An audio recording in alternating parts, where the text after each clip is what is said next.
All right. Well, welcome to the Young Entrepreneurs Syndicate. I'm Jim Riley. I'm your host. I'm doing a little solo deal here today because I'm sitting at my desk. I just purchased this new Shure Plus Motive 7 mic, and I thought, hey, why not record something, see how it sounds? But while I was thinking about, what am I going to record, I noticed on my desk I had some notes here about writing goals during the holiday. I'm currently working on the 75 Hard program, which is I'm on the phase 1, and every day you're set to write down 8 tasks. That's the number 8 tasks. And within that, it's almost like short-term goal setting, like what am I going to do tomorrow?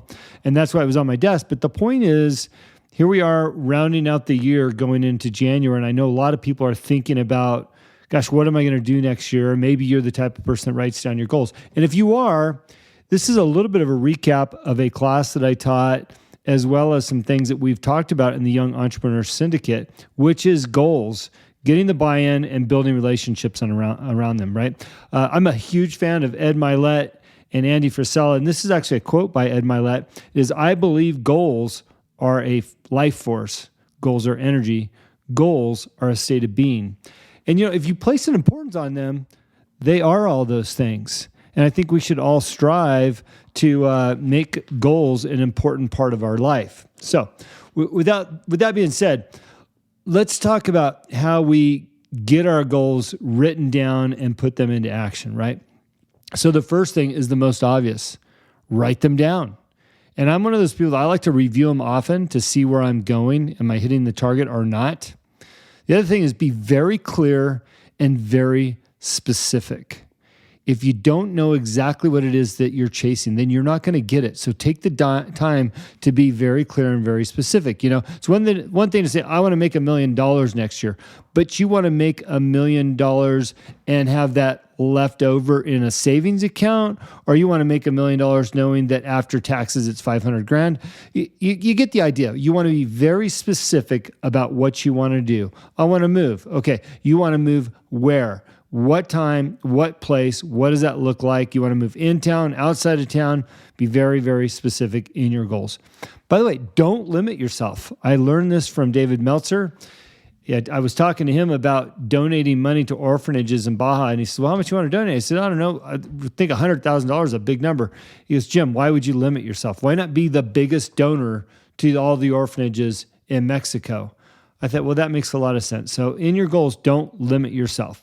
Now, since I was 18, I've lived by this philosophy, and that is what you believe is what you will achieve. And I heard that from Mark Victor Hansen back then. So this was 1986.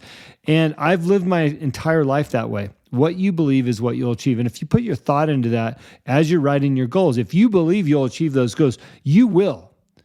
Be realistic, be clear, be specific, all right? And then repeat your goals often. Know what they are. Don't be afraid to go back and look at them. Repeat them often in your mind, and you will start believing that it's something that you can achieve, okay?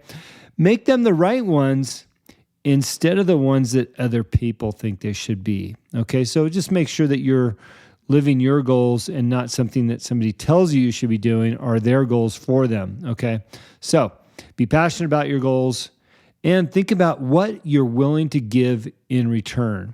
Now, that's a Napoleon Hill trick right there is, what are you going to give in return for achieving those goals? And that's how you start to drill into how you'll actually achieve that goal. So again, the easy example is money. So if you want to receive money, what are you willing to give in return? And then you can include that into your plan for achieving those goals, right? Include a date for each goal. If you want to achieve financial status by a specific time, make sure you put that goal. Don't just say next year, right? January 15th, 2024, I will have achieved these goals from 2023, right? So include a date. That way you're very, very specific. And then finally, make a plan to achieve them, short and long term. You will get there, all right?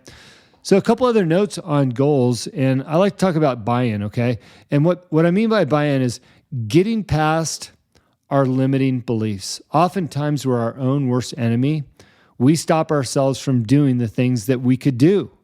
So getting past our own limiting beliefs. Also, getting the troops to support you. When I was younger, I'd always tell my friends I was going to do something. And I didn't tell them to brag. I told them because I knew I'd be accountable to them and then I'd get support from them. So in a humble way, get the troops to support you and your vision, right? Invite others' ideas on how you're going to achieve that, right? Create that image for others to see, and then lead by example of what you're doing. They will buy into your goals, and this will ultimately help you achieve that, right? It's always great to build on success together, all right? And by the way, since we're talking about getting buy-in from the troops, let's just talk real quickly about relationships.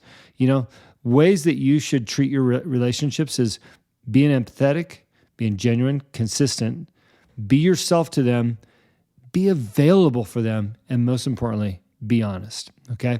So this is a quick overview of writing your goals down, getting ready for 2023, getting buy-in from your friends, and getting buy-in from yourself, right? Don't have those limiting beliefs. And you will find that your goal-setting exercises will help you achieve what you're trying to accomplish, right? I've seen it year after year after year. What you believe is what you'll achieve.